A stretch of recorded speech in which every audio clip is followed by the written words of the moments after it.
مرا از خاک خش دور کردن، ای وای به ترک لانه مجبور کردن، ای وای ای وای.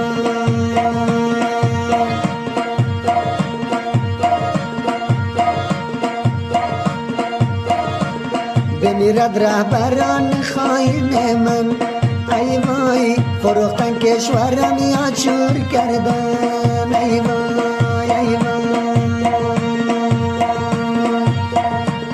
البته یادگار میخوانیم برای لالا زبیر.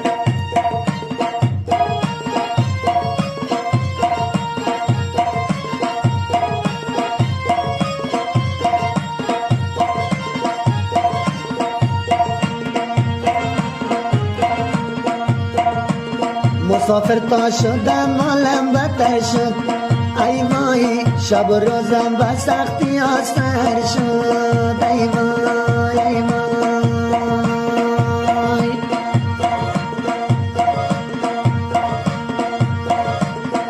بس که گریه کرده کارو گشتم، ای وای گریبانم عذاب دیده تر شد، ای وای ای وای.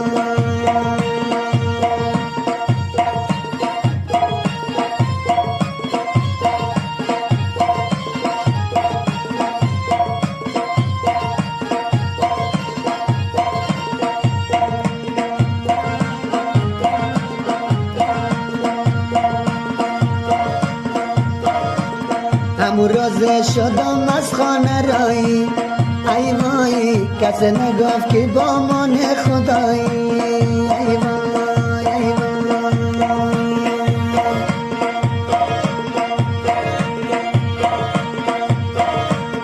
اگر زنده بودم باز پس می آیم، ای وای اگر مردم همین باشد زدایی، ای وای ای وای.